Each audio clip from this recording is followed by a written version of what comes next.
ഇവിടെ ആരുമില്ലടാ, ഇറങ്ങി വാടാ. എല്ലാരും ഉള്ളിൽ കയറി ഇരിക്കല്ലേ, ഇറങ്ങി വാടാ അങ്ങോട്ട്.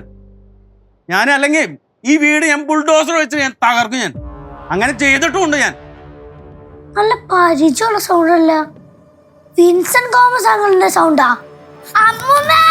നീ ആരോടെ കളിക്കണേന്ന് അറിയോ? കൊച്ചു ചെറുക്ക.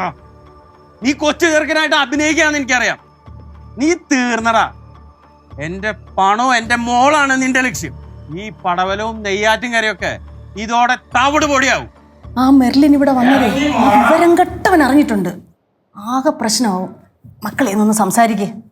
ഞാനാ അമ്മൂമ്മയല്ലേ ഈ വീട്ടിലെ ഗൃഹനാഥ, അമ്മൂമ്മയല്ലേ മൂത്ത, അമ്മൂമ്മ സംസാരിക്കും. ഓ ഇപ്പൊ അതൊന്നും നോക്കണ്ട, മക്കളെ ഒന്ന് സംസാരിക്കേ. ഞാൻ അമ്മൂമ്മ പോ. അയ്യോ യാരാച്ചും ഒന്ന് പോങ്ങളേ. ഞാൻ പോവാ. ഇങ്ങോട്ട് ഇറങ്ങി വാടാ. വിളിച്ചോണ്ട വരുന്ന്. ആന്റി ഉണ്ടായിരുന്നാ? Hi aunty. Hi Parakkutty. Aunty എന്താ ഇവിടെ തന്നെ നിൽക്കുന്നേ? ബാ നമുക്കൊരു ചായ ഒക്കെ കുടിച്ചിരിക്കാം. എനിക്ക് ചായക്ക് മധുരം കുറച്ച് മതി കേട്ടോ. അതൊക്കെ കടയുടെ അടുത്ത് പറഞ്ഞ് സെറ്റ് ചെയ്യാം. നീ എവിടേക്ക് കയറി പോണത്? വിളിച്ചായിരുന്നു. വിളിച്ച അപ്പനെ കയറി പോ. നീ ഗസ്റ്റ് ആയിട്ടാണോ ഇവിടേക്ക് വന്നേനാ? ഇങ്ങോട്ട് വന്നേ. നീ ഇങ്ങോട്ട് മാറുന്ന ആ കൈ വിട്ടെ. നീ ഇങ്ങോട്ട് മാറ. ഇവിടക്ക് ഓളെ കേറിപ്പോക്ക്. ഒരു മാറ്റം ഇല്ലല്ലോ ആന്റി. ഇവിടെ വേറെ ആരുമില്ലേ? അഖിലിന് ആരെയാ വേണ്ടേന്ന് പറ. ഈ വീട്ടിലുള്ള എല്ലാവരും ഉണ്ട്. ആ കൊച്ചു ചെറുക്കൻ എവിടെ? ഏത് കൊച്ചു ചെറുക്കൻ? ഇവിടെ ഇല്ലേ ഒരു പീക്കിരി ചെറുക്കൻ? ഇവിടെ പീക്കിരി ചെറുക്കനൊന്നുമില്ല. ആ പിന്നെ ഒരു പീക്കിരി ഉണ്ട്, എന്റെ മോള് കല്ലു. പക്ഷെ അവൾ ഇവിടെ ഇല്ല, കുഴിപ്പളത്ത.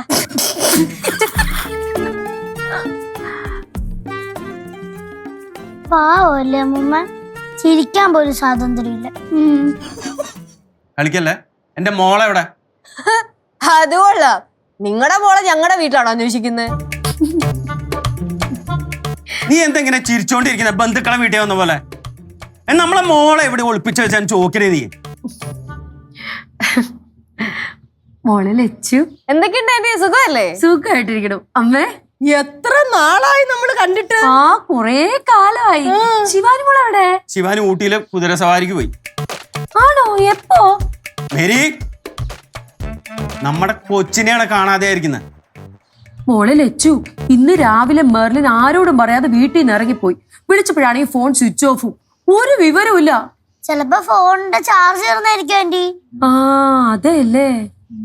അതെ, ഇത് ചാർജ് തീർന്നതൊന്നുമല്ല, മനസ്സിലായ? ആ പീക്കിരക്കം പറഞ്ഞിട്ട് ഓഫ് ചെയ്ത് വെച്ചതായിരിക്കും. എന്റെ മോളെവിടെ? ஐயோ சார், காலையில மெர்லின் இங்க வந்தா, அதுக்கப்புறம் அப்படியே கிளம்பி போயிட்டா. കേട്ടാ, സമ്മതിച്ച്. അപ്പൊ ഇവള് ഇവിടെ തന്നെയുണ്ട്. അവള് ഇവിടെ തന്നെയുണ്ട്. എന്റെ പൊന്നെ, രാവിലെ മെർലിൻ വന്നിട്ടുണ്ടായിരുന്നു. നമ്മൾ എല്ലാരും കൂടെ 5-10 മിനിറ്റ് സംസാരിക്കുകയും ചെയ്തു. അത് ഇനി ഇവിടെ നിന്നാ ശരിയാവില്ല ചേച്ചി, ഞാൻ പോവാന്നും മെർലിൻ ഇവിടെ നിന്ന് ഇറങ്ങി പോയി. മോളെ ലച്ചു അവിടെ എല്ലാ ഫ്രണ്ട്സിനെയും കോണ്ടാക്ട് ചെയ്ത് നോക്കി, അവിടെ എങ്ങും എത്തിയിട്ടില്ല. എങ്ങനെ എത്തും? അവള് ഇതിന്റെ ഉള്ളിലല്ലേ ഉള്ളത്. എന്റെ പൊന്നങ്ങളെ, ഞങ്ങൾ പറയാനുള്ളത് പറഞ്ഞു. മെർലിൻ വന്നിട്ട് ഇവിടെ നിന്ന് പോയി. ആന്റി ഒരു കാര്യം ചെയ്യ്, അങ്ങളെ വിളിച്ചോണ്ട് ഇവിടെ പോവാൻ നോക്കും. കൊച്ചെ, നീ ആരെ അങ്കിള് എന്ന് വിളിക്കുന്നത്? ഞാൻ ആരെ അങ്കിളൊന്നുമല്ല. എന്നാലേ മിസ്റ്റർ വിൽസൺ ഗോമസ്, താങ്കൾ ഇവിടെ നിന്ന് ഇറങ്ങി പോണം. അപ്പോ എന്റെ പേര് വിൻസെന്റ് ഗോമസ് എന്ന് വിളിക്കുക അല്ലേ? അങ്കിളൊന്നും വിളിക്കാൻ പറ്റില്ല, പേര് വിളിക്കാൻ പറ്റില്ല. പിന്നെ ഞാൻ പിന്നെ എടാ പോടാന്ന് വിളിക്കണോ? ആന്റി ഒന്നും വേണ്ട, അങ്ങളാണെങ്കിൽ പൊക്കോ. അതെ, നിങ്ങൾ ഒരു കാര്യം മനസ്സിലാക്കണം. ഈ സമൂഹത്തില് വളരെ നിലയും വിലയുള്ള ഒരു ബിസിനസ്സുകാരനാണ് ഞാൻ. ഞാൻ വീണ്ടും പറയണേ, ഇത് സിറ്റുവേഷൻ വീണ്ടും വഷളാകുമേ. എന്റെ മോളെ ഇറക്കി വിടേ. ஐயோ சார், என்ன சொல்றீங்க? உங்க பொண்ணெல்லாம் இங்க இல்ல சார். ഈ സാറിന് വിളിക്കാനായിട്ട് അങ്ങേരെ ആന്റിയുടെ വല്ല സ്കൂളും പഠിപ്പിച്ചിട്ടുണ്ടോ? നീ ചിരിച്ചോണ്ട് നിൽക്കാതെ മോളെ ഇങ്ങോട്ട് വിളിച്ചിറക്കടി.